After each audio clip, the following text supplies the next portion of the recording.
Together we are a powerful and we are positive signal to the world.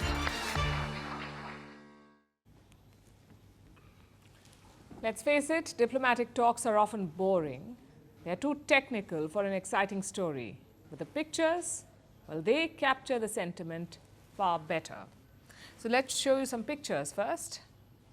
They're from this morning. The smiling faces are European commissioners, basically the top leaders of the European Union. They're in India. It's the first time they're visiting India together. 22 out of 27 European commissioners are here. They were due for talks at the Hyderabad house. And look how they got there. In a bus powered by hydrogen fuel cells. This is basically green technology. You use the chemical energy of hydrogen to make electricity. No emissions, no carbon. This bus dropped off the European leaders to the meeting venue, Hyderabad House in New Delhi. Prime Minister Modi was there to receive them. He posed for pictures with EU President Ursula von der Leyen, again with the bus in the background. After that, it was time for talks. Just look at the size of the delegation. At least 18 to 20 people on each side of the table. You can barely see Prime Minister Modi and von der Leyen in the middle.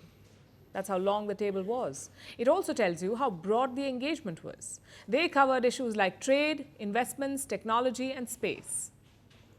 We will come to the big takeaways, but we've got one more set of pictures before that. After the talks, the EU President got a taste of UPI. That's India's homegrown payment system.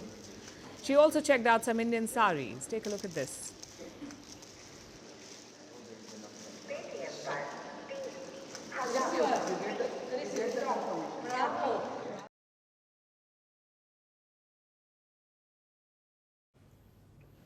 Now we come to the substance. The talks had three main takeaways. Number one, the EU wants to transform its political ties with India. It wants to expand and deepen them. A big reason for that is Donald Trump. Trump is clearly an unreliable partner for Europe, so Brussels is looking for new ones. Ursula von der Leyen made that pretty clear. She compared bilateral ties to tonight's planetary alignment. Listen to this. Today is no ordinary day. Europe and India are coming together. And as I read in the news, so are the planets.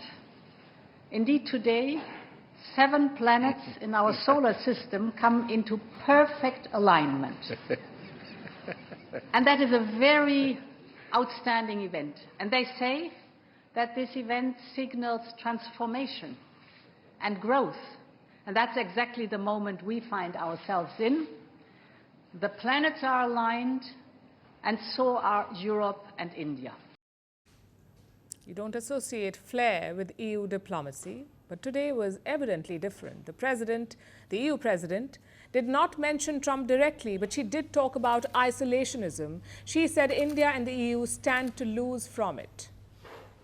We both stand to lose from a world of spheres of influence and isolationism, and we both stand to gain from a world of cooperation and working together. But I believe this modern version of great power competition is also an opportunity for Europe and India to reimagine its partnership. So Trump loomed large over this meeting. In many ways, he forced this EU pivot. Even Prime Minister Modi acknowledged that. Listen to his remarks during the bilateral. This is what he said, and I'm quoting, "Geo-economic and political circumstances are rapidly evolving, and old equations are breaking down. In times like these, the partnership between India and the EU becomes even more important."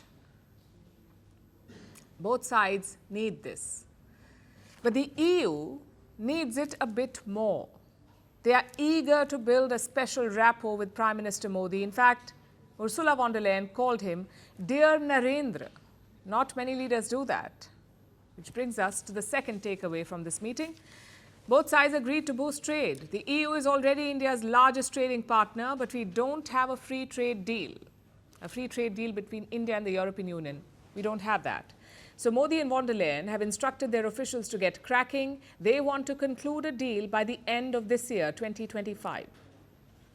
हमारी partnership को elevate और accelerate करने के लिए कई महत्वपूर्ण निर्णय लिए गए हैं। Trade, technology, investment, innovation, green growth, security, skilling और मोबिलिटी पर सहयोग का एक ब्लूप्रिंट तैयार किया गया है। हमने अपनी टीम्स को एक पारस्परिक लाभकारी बायलैटरल फ्री ट्रेड एग्रीमेंट को, एफटीए को इस वर्ष के अंत तक संपन्न करने का निर्देश दिया है। Now, this is important for a couple of reasons. A, the money involved. India-EU trade is already worth $137 billion. A free trade deal could multiply that.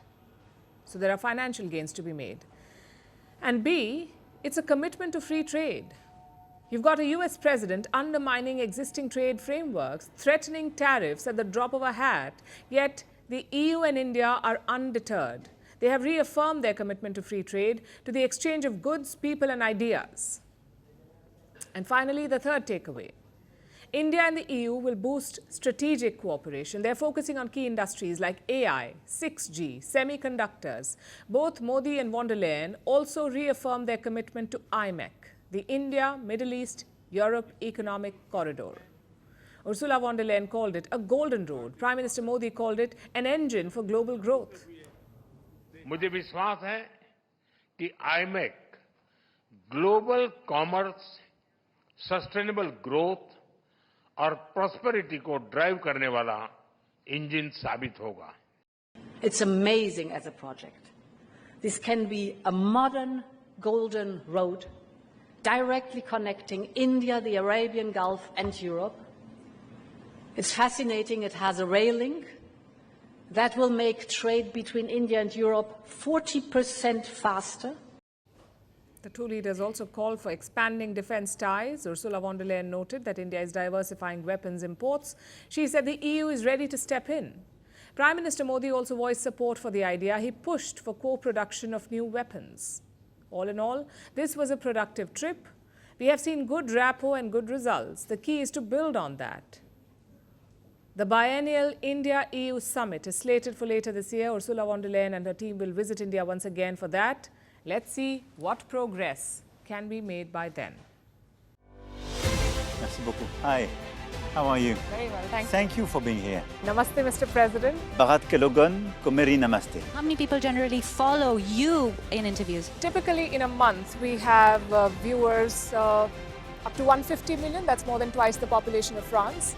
And in the last 2 years, we had 3 billion viewers. So I say, Laurent, this is your chance to be famous. You're on Firstpost.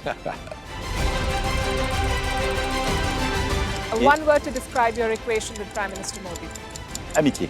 As India and France work together, are you creating a new era of non-alignment in the technology space? India is a training superpower. 1 million engineers a year, more than all of Europe and the US combined. So we have that partnership. We have a partnership on the environment and the economy. We also have civilian nuclear programs, and that is something we've developed far beyond the France-India relationship. So we want to work together on AI. And then comes China with its DeepSeek, creating models at a fraction of the cost. Did that innovation take you by surprise? Did that breakthrough make you sit up and think, what did the Chinese do and how? But what did DeepSeek do? They took everything that was already available from the last AI model, and then they recalibrated it. So are you going to ban Chinese AI in France? So we don't have this American approach of banning tech because of where it comes from.